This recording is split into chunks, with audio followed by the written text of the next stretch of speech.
Hi, I'm Dr. Randy Kamen. Welcome to Strategies to Spark Your Week. As a psychologist, people often come to see me for their symptoms of depression and low self-esteem. One of the keys to mental health is the ability to be grateful for the sometimes unrecognizable gifts in our lives. Therefore, today I'm going to talk to you about gratitude and how to build or strengthen this trait. Over a decade ago, Carolyn's father died of traumatic injuries suffered in a car accident. Subsequently, her mother was diagnosed with early onset Alzheimer's. This diagnosis left Carolyn feeling angry, cheated, and despairing. Saddled with daily visits to her mother's assisted living facility, Carolyn was forced to witness the gradual disappearance of her mother's once vibrant personality. Layered on top of this loss, Carolyn was no longer able to allocate time to travel or pursue her deepest dreams. In the face of these losses, it was difficult to keep in mind that she had good, loving parents, wonderful and accomplished children, a devoted partner, a job she valued, good health, and the potential to fulfill many of her dreams in the coming years. Instead, Carolyn was fixated on the limitations and the loss of freedom in becoming her mother's caregiver. Here is some of the psychology about gratitude. 3 decades ago, Martin Seligman and his colleagues launched the field of what is now known as positive psychology. Here began the scientific study of emotions such as gratitude, optimism, forgiveness, happiness, compassion, empathy, and altruism. At the time, this was a revolutionary idea in the field of psychology, since most of the data about human emotion had previously been focused on negative psychology, such as mental illness, trauma, addiction, stress, anxiety. What we have learned is that cultivating personal attributes fortifies us during times of adversity and emotional turmoil and leads to greater happiness, optimism, and resilience. Most importantly, of all the attributes one can develop, gratitude is the most strongly associated with mental health. Gratitude is our emotion that relates to our ability to feel and express thankfulness and appreciation. Traditionally, the study of this emotion has been relegated to the fields of theology and philosophy. Robert Emmons, in 2007, began researching gratitude through a psychological lens. He found that expressing gratitude improves mental, physical, and relational well-being. Being grateful also impacts the overall experience of happiness, and these effects tend to be long-lasting.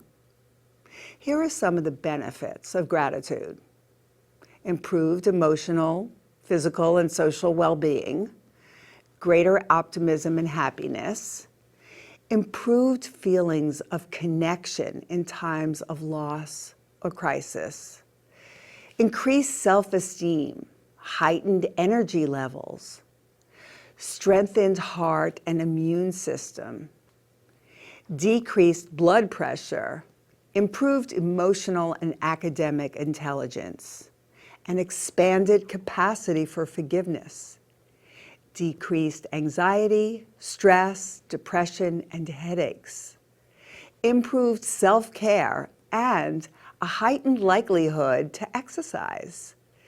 It also heightens our spirituality and our ability, our capacity to see the bigger picture for ourselves.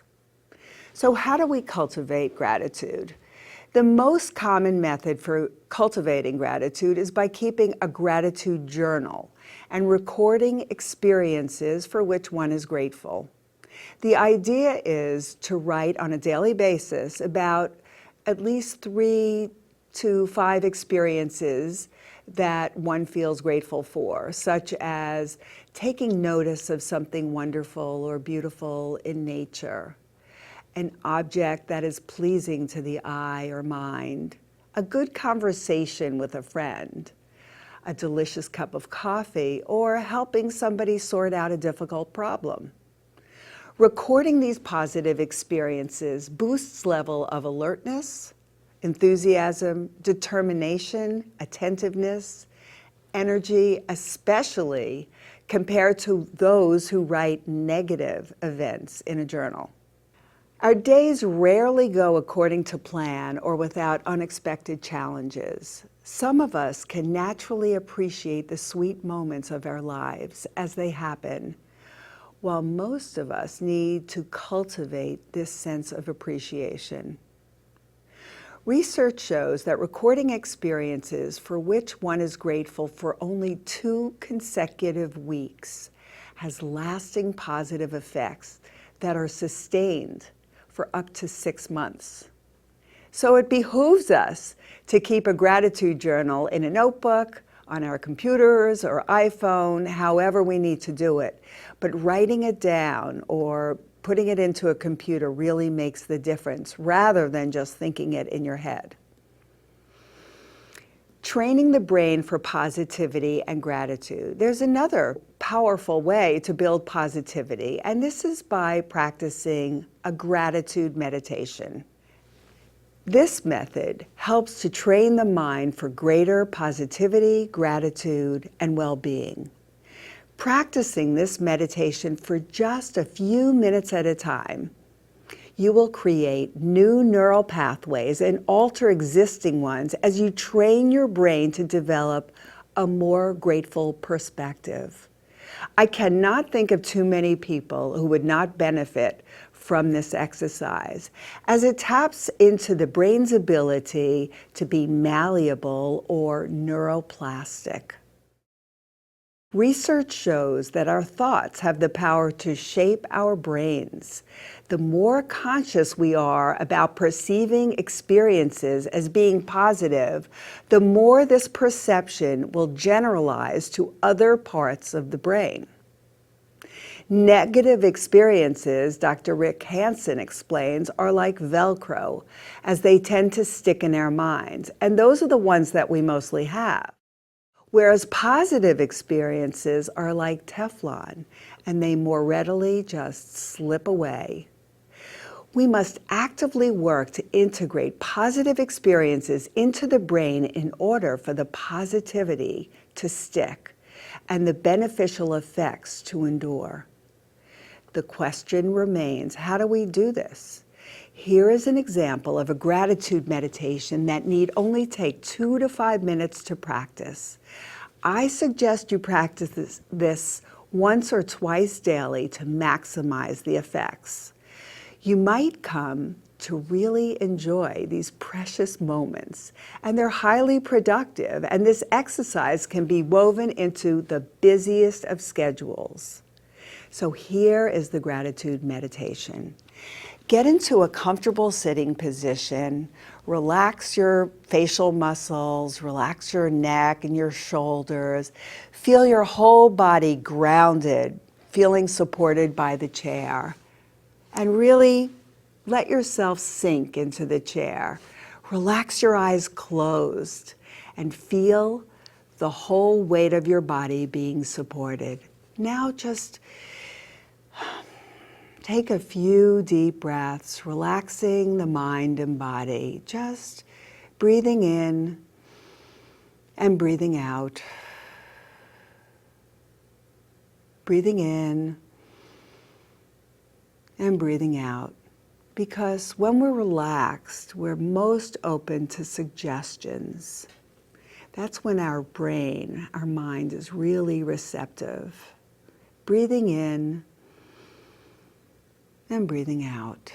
And now think about, what am I really grateful for? And take whatever comes to mind first and build on that thought. Just let it percolate in your mind. Perhaps you can expand upon the story of this positive experience or memory. Savor this experience. Allow it to sink into the recesses of your mind and body. Intensify this feeling even further by vividly visualizing this memory. Keep this experience in mind longer than usual to deeply embed it into the brain. Good. You can continue building a positive repertoire of experiences and build positivity and gratitude into your life by just practicing this for a couple of minutes a day. Carolyn incorporated the journal writing, listing positive experiences for which she felt grateful, and the gratitude meditation. They became a part of her daily ritual. She found that these practices helped her to see the many blessings in her life. When her mother passed away, Carolyn held steady with her rituals as they supported her in the grieving process. She developed the capacity for grace. Grace, as I see it, is the ability to accept the pain and challenges of life while appreciating its beauty and joy. Carolyn began to talk about her wish to live her life more fully, as never before. She said, "I have a long list of experiences I want to enjoy in the coming years, both with my husband, my children, and on my own. I want to savor this time and not take anything for granted. I also want to make a difference in the lives of others." She said, "This is legacy time. I realize now that each day is a gift." Practicing some or all of these strategies has the power to transform your life in a positive way. As you cultivate your gratitude quotient, the focus can shift from what is lacking in your life to the abundance that already exists right here and right now. It is a matter of retraining the brain to see all the wonder and possibility that lays before us each day. I hope this talk sparks you into a place of heightened gratitude. Please let me know if you have any comments, questions, or concerns. I can be reached at my website, drrandykamen.com, and I look forward to hearing from you and seeing you next week for another episode of Strategies to Spark Your Week.